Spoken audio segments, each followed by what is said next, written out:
travers donc les dernières nominations, a certainement coupé des têtes. Et une grosse tête, celle de Ferdinand Ngongo. Alors qu'on attendait le congrès, Paul Biya, lui également, a vu que ses ennemis ne sont pas seulement dehors. Il est en train de combattre comme tout. Il est en train de combattre, bien sûr, les opposants. Mais le problème de Paul Biya, comme lui-même il est en train de le réaliser maintenant, c'est qu'il a laissé les clans se diviser. Et après avoir laissé ces clans se diviser, aujourd'hui, ils sont prêts à le tuer. Et comme d'habitude, donc, puisqu'il a toujours fonctionné comme ça, quand approche des élections, et quand surtout il a déjà eu à te donner une confiance, alors il profite. Lorsque le peuple revendique du sang, il coupe donc les têtes. Et on dit, Paul Biya, oye. C'est comme un film hollywoodien. Il a fait un tour à Etoudi, reparti le 24 mars par hélicoptère, et il s'est enfermé en Bamako. Sur sa table, Jean Côté, qui avait reçu beaucoup d'argent, avait déjà préparé les nominations au sein du comité central du RDPC. Un côté, bien évidemment, avait déjà eu à aligner plusieurs noms. Mais ces noms, lorsque Biya s'est assis, il a commencé à barrer. Et après avoir terminé, Biya a pris justement ses nominations.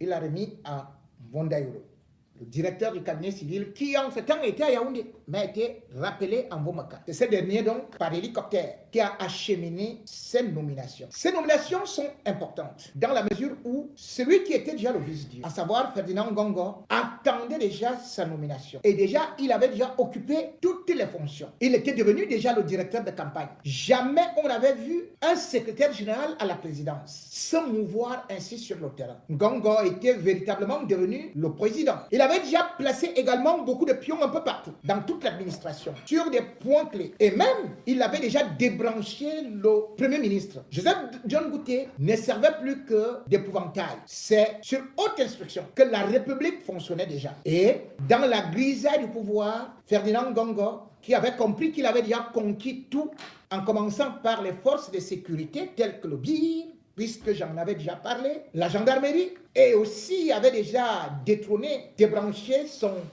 pire ennemi de la DGRE pour y placer un de ses pions. Le boulevard était donc déjà ouvert.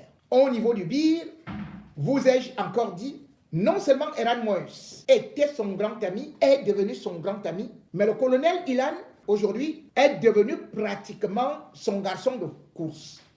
Lui pourtant qui est chargé de la stratégie au sein du BIR, qui contrôle l'armée, contrôle le pouvoir. Or, le BIR est devenu une armée dans l'armée, sinon une super armée, qui, au départ, était juste une unité, mais dispose désormais non seulement de ce qu'on peut appeler la branche aérienne, marine, bref, c'est l'armée la plus équipée. Les stratégies ont d'ailleurs été adoptées. Et d'ailleurs, Ngongo n'a pas eu à manquer de dire que si jamais il y avait un remaniement, une chose est sûre, c'est qu'il y aura coup d'État. Ngongo avait déjà donc pris du zèle et des ailes.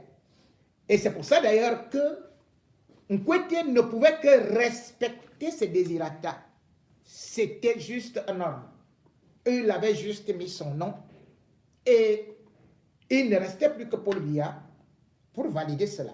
Mais Ngongo a aussi un ennemi intime et interne, Vondaïolo, qui d'ailleurs était déjà parti voir Paul Biya pour lui dire que mais ce monsieur-là va entrer dans le comité central du RDPC et vraiment, patron, s'il entre, on est mort. Vous-même, vous êtes mort parce qu'il va prendre ça. Paul Biya a commencé à tourner seulement son stylo. Il n'a même pas répondu. La nomination était donc une surprise, puisque même Chantal Biya n'a pas été informée. Elle a juste découvert cela, un coup à la façon de Biya.